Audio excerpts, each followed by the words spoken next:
Jalen Cross noticed the smell before he noticed anything else. It wasn't the normal old building smell, dust, cooking oil, someone's laundry drifting under a door.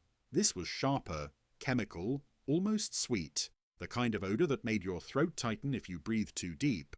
He first caught it in the hallway outside apartment 3B, coming home from work with a paper bag of groceries. Jalen paused near the stairwell and sniffed again, trying to place it. Gas? Maybe, but the building used electric stoves. The only gas line in the place fed the water heaters in the basement. Still, the smell reminded him of something dangerous, something you weren't supposed to ignore. Jalen was a black man in his late 20s, quiet, observant, the kind of tenant who paid rent on time and didn't ask for much. He worked warehouse logistics, long shifts, practical routines. He didn't like conflict with landlords because conflict always came with risk, retaliation, rent hikes, non-renewal notices, but he also didn't like dying in a preventable accident because someone wanted to save money. He climbed to the 3rd floor and entered his apartment. The smell followed him inside, faint but present, like it was seeping through drywall. His neighbour across the hall, Mara Kent, cracked her door open as he unlocked his own. "You smell it too?" Mara asked. Mara was white, early 30s, a night shift nurse with tired eyes and blunt honesty. She'd moved in 6 months ago and already looked like she regretted it. Jalen nodded. "Yeah," he said. "It's stronger today." Mara stepped into the hallway in socks and a hoodie. "I thought it was paint thinner at first," she said, "but it's wrong. I got a headache last night." Jalen's stomach tightened. "Did you call maintenance?" he asked. Mara snorted. "Maintenance?" she repeated. "I called the office. Harold Pritchard told me to open a window and stop panicking." Jalen had heard that name too many times. Harold Pritchard owned the building, Pritchard Properties, one of those small landlords who treated tenants like they were always trying to scam him by requesting basic livability. Jalen took out his phone. "I'm calling the office," he said. Mara looked at him. "Good luck," she muttered. Jalen dialed the number posted on the lobby bulletin board. It rang, then clicked into a voicemail. He tried again. Same voicemail. He sent an email. Short, clear, documented. Strong chemical gas-like odour in 3rd floor hallway and inside 3B. Possible leak. Please send licensed professional to inspect immediately. Then he called the emergency maintenance line. A man answered with a bored voice. "Maintenance," the man said. "Hi," Jalen replied, calm. "This is Jalen Cross, apartment 3B. There's a strong chemical smell in the 3rd floor hallway and my unit. It's getting worse. I'm concerned it could be a gas leak or something electrical."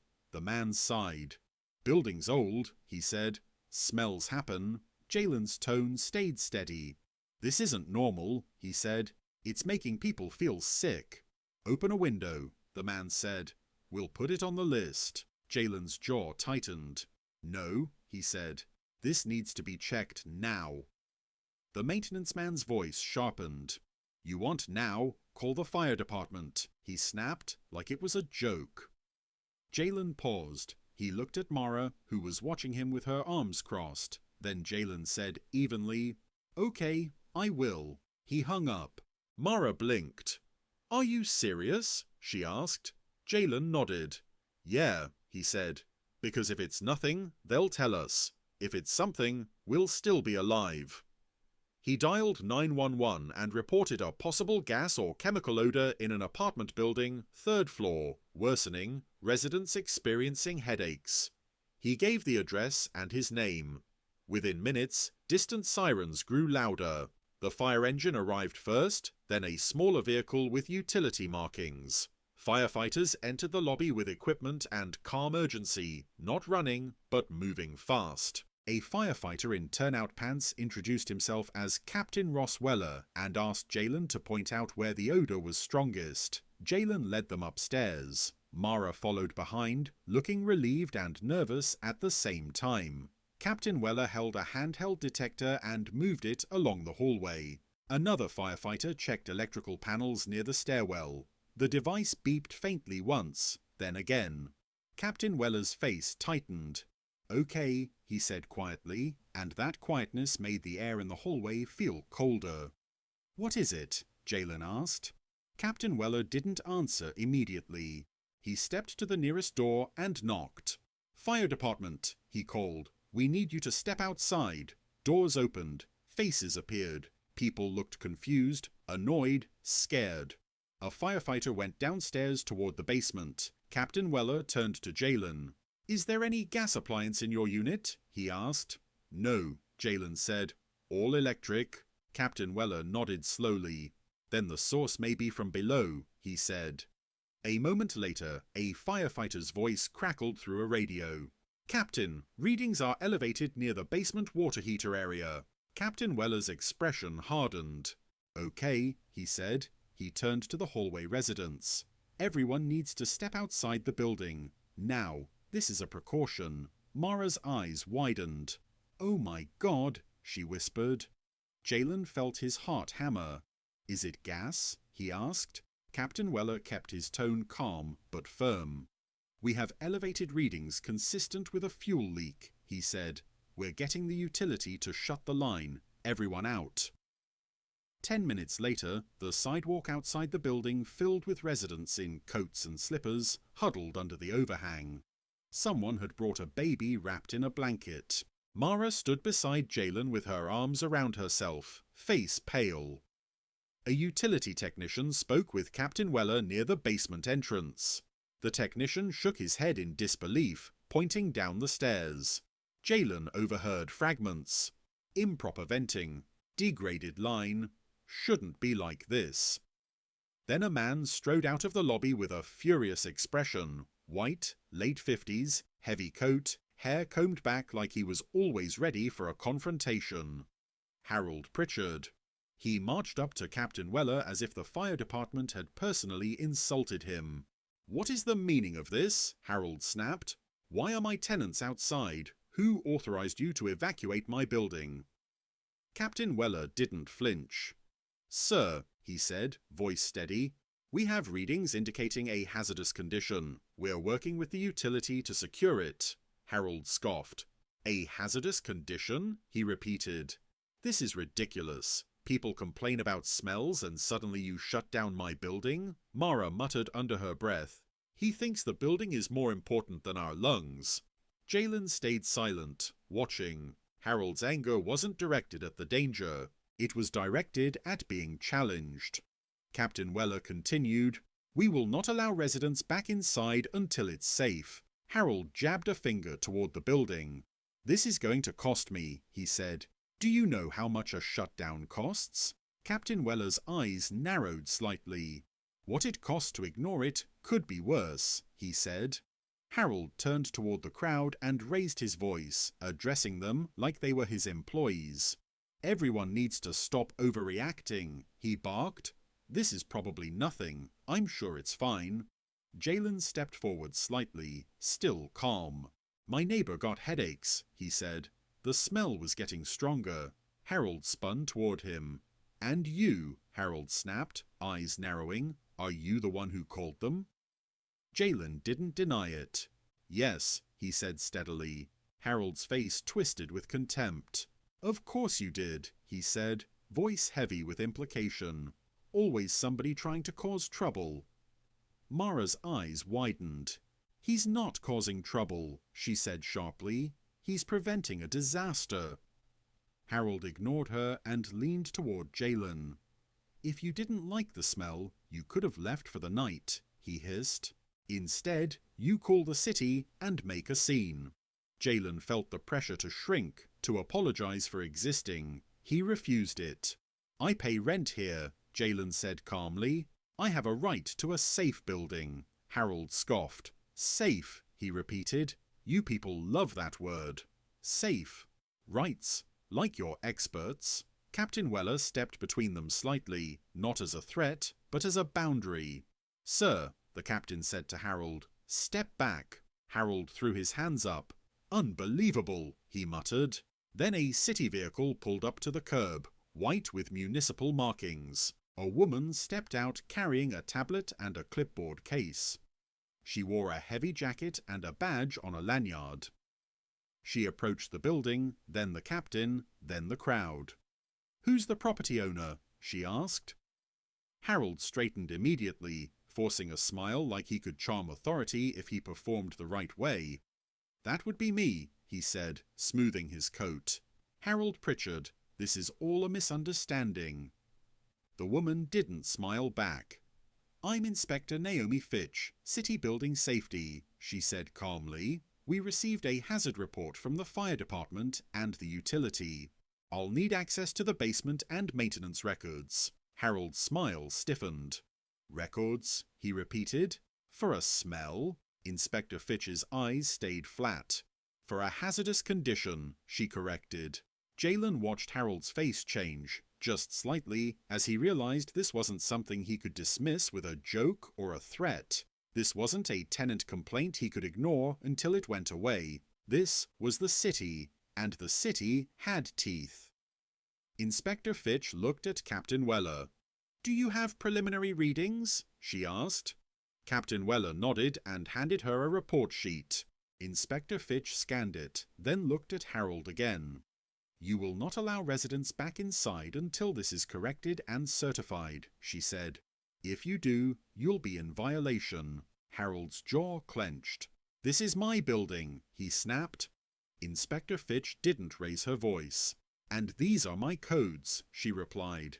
Jalen felt a strange, steady relief rise in his chest. Not because the situation was solved, people were still outside, cold, frightened, but because for the first time, Harold Pritchard couldn't pretend it was nothing. He couldn't bully a city inspector the way he bullied tenants. And as Inspector Fitch walked toward the entrance with Captain Weller, Harold's forced smile collapsed into a tight, worried stare. Because whatever was in that basement, whatever repair he'd ignored, was about to be seen, documented, and enforced. The lobby doors opened and closed behind Inspector Naomi Fitch as she entered the building with Captain Ross Weller and a utility technician. The residents remained outside under the overhang, huddled close together, watching the entrance like the building itself might confess. Jalen Cross stood near the curb with Mara Kent, both of them wrapped in borrowed blankets from the Red Cross kit the firefighters had pulled from their truck. Every few minutes, Harold Pritchard paced like a caged animal, checking his phone, muttering about liability and people overreacting, as if saying it enough times could make it true. Mara leaned toward Jalen. "If she finds a violation," she whispered, "he's going to lose his mind." Jalen's voice was quiet. "Good," he said. He should have cared before it got to this. After 10 minutes, the utility technician stepped back outside with a serious face and spoke briefly to Captain Weller. The captain nodded and returned to the crowd. "Listen up," Captain Weller said. "The gas line to the basement water heaters has been shut off. We've ventilated the basement, but the building is not cleared for re-entry. The city inspector is assessing code violations and determining what repairs are required. You will not be allowed back inside until the inspector signs off." A groan rippled through the group, people thinking about pets, medication, laptops, and the simple unfairness of being locked out of their own homes. But beneath the frustration was relief. They weren't being sent back into something dangerous. Harold pushed forward. "Captain," he snapped, "this is excessive. Shut it off, air it out, and we're done." Captain Weller didn't flinch. "No," he said simply, "not until it's safe." Harold's face reddened. He turned toward the crowd as if to rally them. "See what I'm dealing with," he said loudly. "A smell and suddenly we're all homeless for the night." Mara muttered, "A smell that makes people faint." Jalen stayed silent, watching. Harold wasn't trying to solve the issue, he was trying to control the narrative. Then the doors opened again. Inspector Fitch stepped back outside, and the change in her expression immediately tightened the air. She wasn't shocked. She wasn't dramatic. She looked like someone who had seen the same negligence enough times to recognize the pattern instantly. Harold straightened his posture, forcing a pleasant tone. "Inspector," he said, "I'm sure it's something minor. Old building quirks." Inspector Fitch didn't match his tone. "It's not minor," she said. The crowd went quiet. Captain Weller stepped closer. "What did you find?" he asked. Inspector Fitch turned her tablet slightly and spoke with clean, deliberate clarity. "The basement water heater venting is improperly installed," she said. "There is evidence of backdrafting and leakage. The area around the heater shows signs of repeated patching, non-permitted, non-compliant work." Mara sucked in a breath. Jalen felt his stomach drop. Harold's smile stiffened. "Patchwork?" he repeated. "My maintenance guy handles small stuff. That's normal." Inspector Fitch's eyes sharpened. "Your maintenance person is not licensed to modify gas venting," she said. "And according to the utility technician, the fittings appear mismatched and corroded." Harold's face tightened. "We've never had a problem," he snapped. Inspector Fitch didn't raise her voice. She simply pulled up a record on her tablet. "Yes, you have," she said. "There were 2 prior complaints logged to the city in the past year about basement odor and dizziness. Both were closed after your office reported resolved." The word resolved sounded ugly in her mouth. Jalen's pulse jumped. He looked at Mara. Her face had gone pale. Harold's eyes widened for half a second. Then he snapped back into anger. "Those people were exaggerating," he said. "Tenants complain. That's what they do." Inspector Fitch stepped closer, voice calm but final. "What tenants do," she said, "is report symptoms when they're being exposed to a hazard. What you did was ignore it." Harold's jaw clenched. "I didn't ignore anything," he barked. Inspector Fitch tapped her screen and held the tablet up slightly, not for Harold to touch, but for him to see. "I reviewed your permit history," she said. "There is no permit for gas line work or venting modifications in this building for the last 5 years. Yet the venting has been altered recently. That is a violation." Harold's eyes flicked away. "I don't need a permit for maintenance," he said. "You do for gas venting," Inspector Fitch replied. "You also need a licensed contractor." Captain Weller's face hardened. "So residents were breathing this?" he asked. Inspector Fitch nodded once. "Yes," she said. "And if the backdrafting continued, it could have resulted in dangerous exposure. I am issuing an immediate do not occupy order until repairs are completed and inspected." The crowd erupted, voices overlapping, fear, anger, disbelief. Someone yelled, "I have a cat in there." Another shouted, "My medication is upstairs." Captain Weller lifted both hands. "Everyone, listen," he called. "We will coordinate supervised retrieval for essentials once the inspector authorizes a safe window. 1 unit at a time. No one goes in alone." Harold looked like he might explode. "You can't do that," he snapped at Inspector Fitch. "You can't shut down my building." Inspector Fitch looked at him like she'd heard that line 100 times. "I already did," she said. "And if you attempt to reoccupy tenants without clearance, you will face fines and possible criminal penalties." Harold's face went grey. Jalen felt something settle in his chest, relief mixed with rage. The rage came from one simple thought. Harold had known, or he had chosen not to know, which was its own kind of knowing. He'd brushed off complaints, told people to open windows, treated safety like a nuisance. Now the nuisance had a badge. Harold tried to regroup, voice cracking slightly. "Okay," he said, forcing calm. "Fine. What do you need? I'll call someone." Inspector Fitch didn't soften. "You will hire a licensed contractor to correct the venting and any related gas line issues," she said. "You will provide the city with contractor information within 24 hours. You will arrange temporary accommodations for tenants as required under local habitability standards." Harold's head snapped up. "Temporary accommodations," he repeated, outraged. "Yes," Inspector Fitch said. "This building is your responsibility." Mara let out a short, humourless laugh. "Welcome to accountability," she murmured. Harold spun toward the crowd, voice rising. "This is going to take time," he shouted. "Don't look at me like I did this." Jalen stepped forward, calm but firm. You did, he said. Harold's eyes locked onto him.